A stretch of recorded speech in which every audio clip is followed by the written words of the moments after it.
Kolkata leather complex অঞ্চলে ট্যানারির বর্জ্যে নেমে কাজ করার সময় কেএমডি এর 3 শ্রমিকের মর্মান্তিক মৃত্যু হয়। আমরা দেখলাম যে সরস্বতী পুজোর দিন সকালেই এই মর্মান্তিক মৃত্যু। লেদার কমপ্লেক্স অ্যাসোসিয়েশনকে না জানিয়েই কেএমডি এর তত্ত্বাবধানে চলছিল এই কাজ। তারই মধ্যে এই দুর্ঘটনা, 3 জন শ্রমিকের মর্মান্তিক মৃত্যু। এর আগে যখন লেদার কমপ্লেক্স অ্যাসোসিয়েশনের অধীনে এই দায়িত্ব ছিল ততদিন আমরা দেখেছি এই ধরনের ঘটনা ঘটেনি, কিন্তু কেএমডি এর তত্ত্বাবধানে কাজ চলাকালীন এই মর্মান্তিক মৃত্যু। তার পাশাপাশি আপনাদের ছবিটা দেখাচ্ছি, দেখুন এই কেএমডি এর তত্ত্বাবধানে কাজ চলছে, কি বেহাল অবস্থা, রাস্তার বেহাল অবস্থা, গাড়ি যাতায়াত কোনোভাবেই করা সম্ভব নয়, কাদা জমে রয়েছে, জল জমে রয়েছে এবং একদম বেহাল অবস্থা। সেখানকার স্থানীয় বাসিন্দা থেকে শুরু করে শ্রমিকরাও বলছেন, কাজের ভেরিফিকেশন নিয়ে যেমন তারা প্রশ্ন তুলছেন যে এই বেহাল দশা কেএমডির তত্ত্বাবধানে কাজ চলাকালীন। এবং যে ঘটনায় আমরা দেখলাম 3 জন তরতাজা প্রাণ তারা বলি হলো বলা চলে, 3 শ্রমিকের মর্মান্তিক মৃত্যু। এই দায়টা তো কেএমডিএকে নিতে হবে, স্বাভাবিকভাবেই প্রশ্ন উঠছে। আমরা দেখেছিলাম এই ঘটনা ঘটার পরেই কিন্তু ফিরাদ হাকিম তিনি ঘটনাস্থলে গিয়েছিলেন, কেএমডিএকে তিনি এই ঘটনায় তদন্ত করার কথাও বলেছেন এবং সেখানে নোংরা আবর্জনা পরিষ্কার করার কাজে নেমে দুর্গন্ধ থেকে দম বন্ধ হয়ে মৃত্যু হয়েছে বলে প্রাথমিকভাবে আমরা জানতে পেরেছিলাম। স্বাভাবিকভাবেই সেই ঘটনায় চাঞ্চল্য ছড়িয়েছিল। আপনাদের একটু আমি আপডেট দিয়ে রাখবো যে এই গত পরশুর এই ঘটনায় ইতিমধ্যেই ঠিকাদারকে গ্রেপ্তার করেছে। আমি জানিয়ে রাখবো লেদার কমপ্লেক্স থানার পুলিশ ধৃত আলিমউদ্দিন শেখকে গ্রেপ্তার করেছে, যার বাড়ি মুর্শিদাবাদে। ম্যানহোল কাণ্ডে 3 শ্রমিকের মৃত্যুর ঘটনায় ঠিকাদারকে এবার গ্রেপ্তার করা হলো।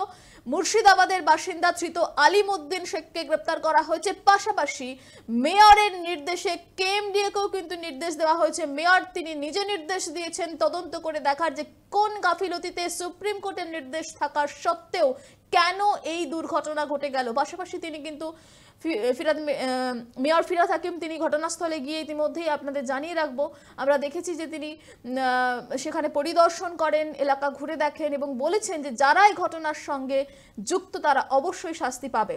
তবে আপনাদের যে বেহাল দশাটা আমি দেখাচ্ছি, যে বেহাল ছবিটা এই মুহূর্তে আপনারা আমাদের টিভি স্ক্রিনে দেখতে পাচ্ছেন, যে রাস্তার অবস্থা কতটা বেহাল, এখানে কিভাবে কাজ চলছিল জানিয়ে স্বাভাবিকভাবেই প্রশ্ন তুলছি আমরাও। এবং সেখানকার যারা স্থানীয় বাসিন্দা এবং যারা শ্রমিক তারাও প্রশ্ন তুলছেন, কেএমডি এর গাফিলতিকে যেমন প্রশ্ন তুলছেন, পাশাপাশি বলছেন দীর্ঘদিন ধরে এই কেএমডি এর তত্ত্বাবধানে কাজ চলাকালীন বেহাল দশা। দেখুন কি বলছেন শ্রমিকেরা এবং পাশাপাশি স্থানীয় বাসিন্দারা। বয়স্ক লোকটা উনি ওই জাম করতে লেগেছিল বালি, হ্যাঁ, আর সুমন ওই বালির বস্তা ধরছিল, যখন থরথর করে কাঁপছে তখন তোলার জন্য সুমন নেমে গেছে। তারপরে আমরা তো দেখছি, দেখার পরে হাসিকে ডাকলাম, হাসি আয় আয় আয় আয়, হাসি তখন দৌড়ে এসে ও নামলো, ও কাঁপছে, তখন আমরা চলে গেলাম সেই রুমের দিকে দড়ি আনতে। এনে দেখছি ওরা ভেসে গেছে, হ্যাঁ, উড়ে হয়ে গেছে সব। দেখুন, আমাদের কেএমবিতে নয়, টোটালি যে এখন তো পরিচালনা চলছে, টোটালি ভালোভাবে পরিচালনা হচ্ছে না। এই যে আমাদের সরকার যে কাজটি করছে টোটালি ভালোভাবে লক্ষ্য রাখছে না যে কমপ্লেক্সের যে কাজটা হচ্ছে। এখানে যে বিষাক্ত যে কেমিক্যাল, টোটাল প্রতিটা খাল দেখুন, ক্যানেলগুলো দেখুন, টোটাল ক্যানেলগুলো পুরো জাম হয়ে আছে নোংরাতে। যে এই যে কেএমজি যে জলটা, যে নোংরা জল, দূষণ জলটা যে বাইরে যাবে সে রাস্তা নেই। একটু আপনাদের জানিয়ে রাখবো এই কাজটি করছিল MSME nodal agency principal secretary MSME Rajesh Pandey, তার নির্দেশে এই কাজ চলছিল। এবং আপনাদের জানিয়ে রাখবো আমরা যে খবর পাচ্ছি, লেদার অ্যাসোসিয়েশন বারবার মিটিংয়ে বসতে চেয়েছিল, এই ঘটনায় যে কাজ চলছে সে বিষয়ে মিটিংয়ে বসতে চেয়েছিল, কিন্তু মিটিংয়ে বসা হয়নি। কেএমডিএ কাজ শুরুর আগে কিছুই জানায়নি এই বিষয়ে কিন্তু এই রাজেশ পান্ডে এমএসএমই তাকে কিন্তু বারবার হোয়াটসঅ্যাপে জানিয়েছিল লেদার কমপ্লেক্স অ্যাসোসিয়েশন, কিন্তু তারপরেও এই কাজ চালিয়ে যাচ্ছিল কেএমডিএ। স্বাভাবিকভাবে প্রশ্ন উঠছে এই ঘটনায় কেএমডিএ এর বিরুদ্ধে। আমি বক্তব্যগুলো শোনাচ্ছিলাম, শ্রমিকেরা রীতিমতো ক্ষোভ উগড়ে দিয়েছেন, নিয়ম মেনে কাজ করেনি কেএমডিএ। শুধু তাই নয়, কাজের যে পরিচালনা, যে ভেরিফিকেশন করা দরকার নিয়ম মাফিক, সেই ভেরিফিকেশনও কিন্তু হয়নি তারা বলছেন। পাশাপাশি আপনাদের আমি একটু জানিয়ে রাখবো, একটু শোনানোর চেষ্টা করব, শ্রমিক ইউনিয়নের সভাপতি রাকেশ চৌধুরী তিনি কেএমডি এর দোষ ঢাকছেন রীতিমতো। তিনি 24 আওয়ার্স টিভির মুখোমুখি হয়ে বলছেন কেএমডি এখানে নতুন করে কাজ করছে। লেদার কমপ্লেক্সের দিকেই তিনি কিন্তু লেদার কমপ্লেক্স অ্যাসোসিয়েশনের দিকেই তিনি আঙুল তুলেছেন। কি বলেছেন তিনি শোনাবো। দেখুন এখানে পুরনো ড্রেন, ঠিক আছে, এবার পাইপ লাইনে কাজ ছিল, এখানে নোংরা জল, সেটা পরিষ্কার নামতে গিয়ে একজন যখন পড়ে যায়, তারপর ওকে তুলতে গিয়েই তার পরপর দুজন পড়ে যায়। এ হচ্ছে অসাবধানতার জন্য হচ্ছে, সেই জন্য এবারে নিশ্চিত প্রশাসন আছেন, তারা তদন্ত করে দেখবেন কী করা যায়। না, কেএমডি আসার পর দুর্ঘটনা না এটা, এর আগেও সিএলসির মধ্যে সিএলসির কিছু অসাবধানতা পরিষ্কার না করার জন্য এই জলগুলো দীর্ঘদিনের ধরে, এটা ট্রিটমেন্ট প্ল্যান্টের যারা বিশেষ করে ম্যানেজমেন্ট আছে, আমি বলবো দীর্ঘদিন ধরে তারা জল পরিষ্কার করেনি। নতুন করে কেএমডিকে চাপালে তো হবে না ভাই, এটা কেএমডি তারা নতুন করে কাজ করছে এখানে। সেক্টর 6 হলে এখানকার পলিউশন কন্ট্রোল হয়ে যাবে আমি মনে করি, যেটা মাননীয় মুখ্যমন্ত্রী মমতা বন্দ্যোপাধ্যায় করেছেন। নিশ্চিতভাবে আমরা লেবার পক্ষ থেকে বলি যে এটা পরিষ্কার পরিচ্ছন্নতা অবশ্যই হবে আগামী দিনে। আমার নাম রাকেশ রায়চৌধুরী, আমি শ্রমিক ইউনিয়নের সভাপতি। যে রাকেশ রায়চৌধুরীর বক্তব্য শোনালাম, বলছে কেএমডি নতুন করে কাজ করছে এবং তিনি লেদার কমপ্লেক্স অ্যাসোসিয়েশনের দিকে আঙুলটা তুললেন। কিন্তু প্রশ্ন যেটা উঠছে, কেএমডি এর তত্ত্বাবধানে কাজ চলছে, লেদার কমপ্লেক্স অ্যাসোসিয়েশন হোয়াটসঅ্যাপে বারবার মিটিংয়ে বসতে চাইছে এমএসএমএর কাছে, বারবার তাদের মেসেজ করা হয়েছে যে তাদেরকে না জানিয়ে এই কাজ চলছে, কেন সুপ্রিম কোর্টের নির্দেশ অমান্য করে এই কাজ চালানো হচ্ছিল, এই প্রশ্নের উত্তর তার কাছে নেই। তিনি দোষ ঢাকছেন কেএমডি এর স্বাভাবিকভাবে, কিন্তু দায়িত্ব কেএমডি কে নিতেই হবে। কারণ আপনাদের একটু জানিয়ে রাখি, 29শে জানুয়ারি ম্যানহোল কিংবা নর্দমায় মানুষ নামিয়ে সাফাই বা ম্যানুয়াল স্ক্যাভেঞ্জিং এর উপর নিষেধাজ্ঞা জারি করে সুপ্রিম কোর্ট। তারপরেও কিভাবে কেএমডি এর 3 শ্রমিককে ওই ম্যানহোলে নামানো হলো? স্বাভাবিকভাবে প্রশ্ন উঠছে, এই উত্তর তো কেএমডি কে দিতেই হবে। একাধিক প্রশ্ন উঠছে, সুপ্রিম কোর্টের নিষেধাজ্ঞা থাকা সত্ত্বেও কেন এই কাজ করানো হচ্ছিল? কেএমডি এর তরফ থেকে এখনো পর্যন্ত কোনো সদুত্তর পাওয়া কিন্তু যায়নি। মুখ্যমন্ত্রীর স্বপ্নের প্রকল্প এই লেদার কমপ্লেক্স এলাকা, সেখানে প্লট তৈরি করে জমি বিক্রিরও চক্রান্ত চলছে। আমি ম্যাপটা একটু আপনাদের দেখানোর চেষ্টা করব। দেখুন কিভাবে আমি দেখাচ্ছি আপনাদের, প্রমোটিং রাজ চলছে রীতিমতো এবং সেখানে প্লট তৈরি করে জমি বিক্রির চক্রান্ত পর্যন্ত চলছে।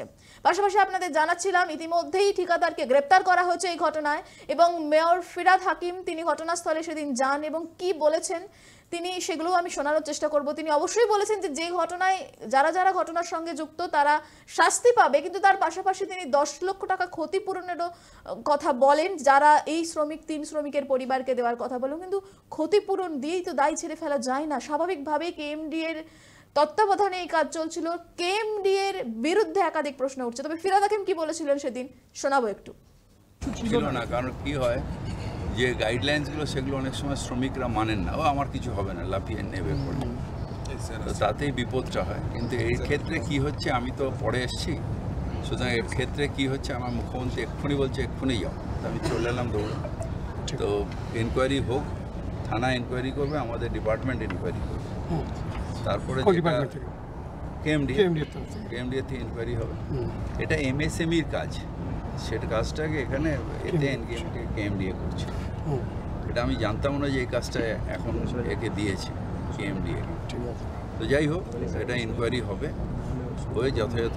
দাদা দীর্ঘদিন এখানে বেহাল অবস্থা এরকম দেখেছি, এটা নিয়ে বারবার কথা হচ্ছে, অ্যাসোসিয়েশনের সাথে আমাদের বারবার কথা হচ্ছে, এটা এমএসএমইর সাথে কথা হচ্ছে, দেখা যাক তারা কি ডিসিশন নেয়। তবে আমরা এই অবস্থার মধ্যে কাজ করাটা ঠিক নয়, যতক্ষণ না পাম্প করে বার করে এখানে কোন ড্রেনের মধ্যে কোন গ্যাস আছে কি না আছে যতক্ষণ আইডেন্টিফাই করা ততক্ষণ শ্রমিককে নামানোটা উচিত হয়নি, আর এরপরে আর হবেও না। পাশাপাশি দুর্ঘটনার দিন ঘটনাস্থলে যান ক্যানিং এর বিধায়ক শওকত মোল্লা। তিনি সাংবাদিকদের মুখোমুখি হয়ে কি বলছেন শোনাবো। দাদা কেএমডি আসার পরে বেহাল অবস্থা আরো বৃদ্ধি পেয়েছে এমনটা বলছে সবাই, তো এটা নিয়ে কি বলবেন? দেখুন, কেএমডি আসার পর বেহাল দশা বৃদ্ধি পায়নি, এটা একদম সম্পূর্ণ ভুল কথা।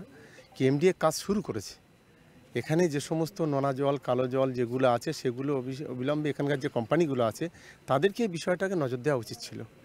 কেএমডি এর পক্ষ থেকে এটা সিরিয়াসলি দেখা হচ্ছে, আমি মনে করি যে এটা তাড়াতাড়ি বিষয়টা সলভ হয়ে যাবে। কলকাতা লেদার কমপ্লেক্স এতদিন ধরে এখানে কাজ করছে এবং এখন কেএমডি এসেছে, তো এর মধ্যে আপনি পার্থক্য কী দেখছেন? দেখুন, কেএমডি যথাযথভাবে এখানে সেক্টর 6-এর কাজটাও চলছে এবং তারা আস্তে আস্তে সিএটিভি থেকে শুরু করে বিভিন্ন যে সমস্ত বিষয়গুলো আছে সেগুলো তারা হাতে নিচ্ছে একটার পর একটা। সবে তো কেএমডিএ কাজ শুরু করলো, অল্প কয়েকদিন হলো। আস্তে আস্তে আপনারা দেখতে পাবেন যে সমস্যাগুলো আছে নিশ্চিতভাবে আমাদের মাননীয় মুখ্যমন্ত্রী কেএমডিএর মাধ্যমে সেটাকে সুস্থ সমাধান করবেন। যেহেতু কেএমডি এর তত্ত্বাবধানে এই কাজ চলছিল, যেমনটা আপনাদের জানাচ্ছিলাম যে এতদিন দুর্ঘটনা হয়নি, কিন্তু কেএমডি এর তত্ত্বাবধানে এই অস্বাস্থ্যকর পরিবেশ তৈরি হচ্ছে এবং তার পাশাপাশি 3 শ্রমিকের প্রাণ চলে গেল। একই কথা যেটা আমি শুরু থেকেই আপনাদের বলছিলাম, একই বক্তব্য উঠে এলো মন্ত্রী জাভেদ আহমেদ খানের গলাতেও। 24 আওয়ার্স টিভির মুখোমুখি হয়ে তিনি বললেন, এতদিন যখন ক্যালকাটা লেদার কমপ্লেক্স ছিল, তাদের আওতাধীন ছিল, তখন এই ধরনের ঘটনা ঘটেনি, কিন্তু কেএমডি এর তত্ত্বাবধানে আসার পরই এত বড় একটা দুর্ঘটনা এবং রীতিমতো অস্বাস্থ্যকর পরিবেশ তৈরি করে রেখেছে কেএমডি। দেখুন কেএমডি এখানে কাজ করছে, এই উত্তর তো কেএমডি এর মন্ত্রী না হোক কেএমডির যারা আছেন তারা উত্তর দেবেন। তাদের গাফলতি আছে এখানে, এটা অস্বীকার তো করা যাবে না। 3টে তরুণ প্রাণ চলে গেল, টাকা দিয়ে তার প্রাণ কেনা যায় না, ফিরিয়ে আনা যায় না, এটা যেরকম ঠিক সেরকমই। কিন্তু সে এই দুর্ঘটনাটা তদন্ত হওয়ার দরকার।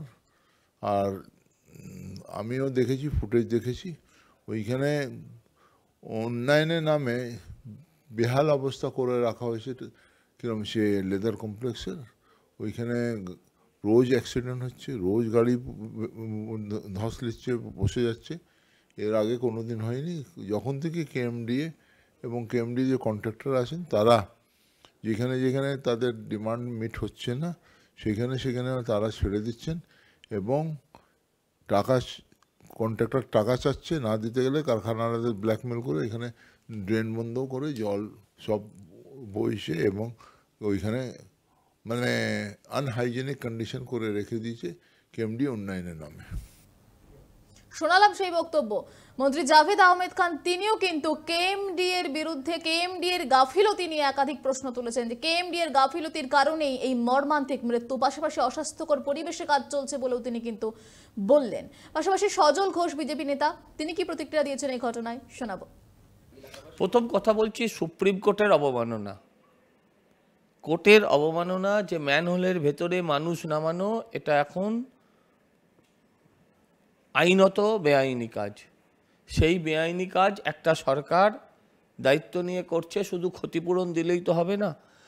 এই যে আদালতের অবমাননা হচ্ছে, তার দায়িত্ব নিশ্চয়ই মন্ত্রীকে নিতে হবে।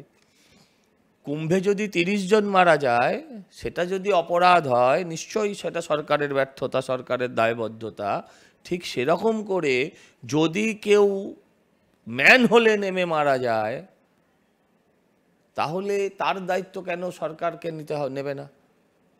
ওখানে তো 30 লাখ টাকা করে বলেছে, এখানে 10 লাখ কেন? এই 10 লাখ টাকাটাও কি আদৌ পাবে? প্রথম কথা হচ্ছে, ওটা একটা অ্যাক্সিডেন্ট, ওটা একটা দুর্ঘটনা 10 কোটি লোকের মাঝে। এখানে মানুষকে মৃত্যুর মুখে ঠেলে দেওয়া, কোর্টের রায়ের বিরোধিতা করা, এদের তো জেলে যাওয়া উচিত, এদের তো জেলে যাওয়া উচিত। শ্রমিকের মর্মান্তিক মৃত্যু নিয়ে একাধিক প্রশ্ন উঠছে। কেন ঠিক হলো না? কেন শ্রমিককে নামানোর আগে বিষাক্ত গ্যাস আছে কিনা সেটা দেখা হলো না? এবং সুপ্রিম কোর্টের নির্দেশ থাকা সত্ত্বেও সেই নির্দেশ অমান্য করে কেএমডিএ কিভাবে এই কাজ চালিয়ে যাচ্ছিল তা নিয়েও কিন্তু একাধিক প্রশ্ন উঠছে। ইতিমধ্যেই ঠিকাদারকে গ্রেপ্তার করা হয়েছে এবং মেয়রের নির্দেশে কেএমডি এর তরফেও কিন্তু তদন্ত চলছে। নজর থাকবে আমাদের সেদিকে। এখন এই পর্যন্তই, দেখতে থাকুন 24 আওয়ার্স টিভি।